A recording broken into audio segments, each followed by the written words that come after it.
ভাই মন খারাপ করিস না তুই, তোর ভাই এখনো মারা যায় নাই, ঠিক আছে? ম্যাডাম আসসালামু আলাইকুম। ওয়ালাইকুম আসসালাম। ম্যাডাম এই নেন, কি এটা? এটা আমার রিজাইন লেটার। আমি আর আপনার কোম্পানিতে কাজ করব না ম্যাডাম। ভাই কি প্রবলেম? আপনি জয়েন করছেন 2 মাস হইছে, কেমন সমস্যা হলো যে আপনি এখন জব ছেড়ে দিচ্ছেন? ম্যাডাম কি সমস্যা জানেন? আজকে আমার ছোট ভাইয়ের বার্থডে, আমি ম্যানেজার স্যারের কাছে ছুটি চাইছিলাম, উনি আমাকে অনেক অপমান করছে। ও আচ্ছা, এটা আপনার ভাই আর আজকে ওরই বার্থডে। আচ্ছা ম্যানেজার আপনাকে কি বলছিল আর কি সমস্যা ছিল বলেন তো আপনি আমাকে।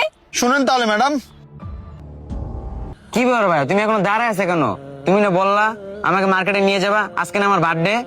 যাবো, দাঁড়াস না, ম্যানেজার স্যার আসতেছে, ওনার কাছে ছুটি নিয়ে তারপর যাবো, ঠিক আছে? আচ্ছা ঠিক আছে, তাড়াতাড়ি ছুটি নাও, আমার বন্ধু বান্ধবরা ওরা সন্ধ্যার সময় এসে পড়বে। আচ্ছা টেনশন করিস না, তোর অনুষ্ঠান আজকে অনেক সুন্দর করে আমি করবো, ঠিক আছে? ওই তো স্যার আসতেছে, চুপ থাক। স্যার আসসালামু আলাইকুম। ওয়ালাইকুম আসসালাম। আর ডিউটির সময় কি গল্প করতেছে এখানে? ভেতরে যাও, ওখানে বস্তায় একটু ময়লা আছে, ওগুলো পরিষ্কার করো। স্যার আমি তো আজকে আর কাজ করতে পারবো না। কি কাজ করতে পারবো না মানে? এটা কি তোমার নিজের বাড়ি? আসলে স্যার তেমন কিছু না, আমার ছোট ভাইয়ের বার্থডে তো, ওকে আমি কথা দিছিলাম যে ওর বার্থডেতে আমি ছোটখাটো একটা অনুষ্ঠান করব। তাই বলছিলাম কি স্যার, 12টা তো বেজে গেছে, আমাকে যদি হাফ বেলা ছুটি দিতেন। এই ফকিন্নির বাচ্চা, একে ভাত খাইতে ভাত পাস না, আবার ছোট ভাই বার্থডে পালন করবি বড় লোকদের মতো? আরে স্যার, আপনি আমার ভাইকে এত অপমান করতেছেন কেন? আমরা গরিব বলে কি বার্থডে পালন করতে পারবো না? এই ছোট লোকের বাচ্চা, আমার মুখের উপরে কথা বলার সাহস তোর কিভাবে হলো? তোর কিভাবে সাহস হলো আমার প্রজেক্টের সামনে আসার? স্যার কি করতেছেন, ও তো একটা ছোট মানুষ। এই চুপ থাক, আর একে এক্ষুনি এখান থেকে বের কর। আর তুই যদি ছুটির কথা বলিস তোর চাকরি কিন্তু থাকবে না।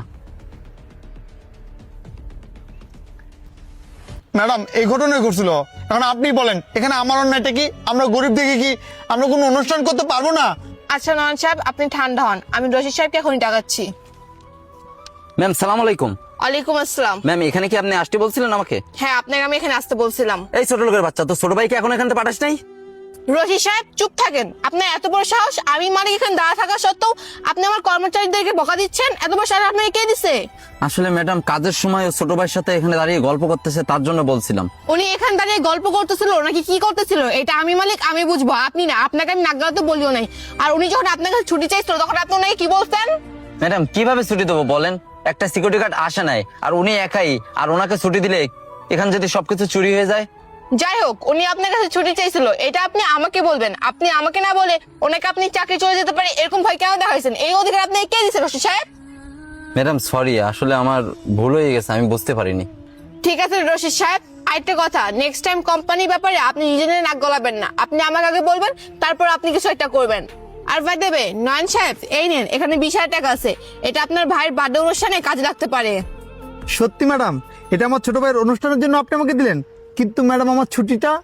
হ্যাঁ আপনার ছুটি পাস, আপনাকে আর রিজেক্ট দিতে হবে না, এই নেন।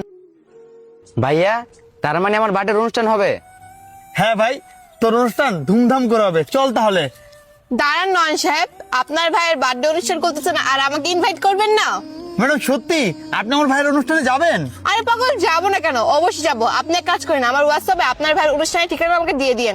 আচ্ছা ম্যাম ঠিক আছে, আমি লোকেশন পাঠিয়ে দেবো। চল ভাই, ধুমধাম করে অনুষ্ঠান করতে হবে, ম্যাডাম আসবে তো।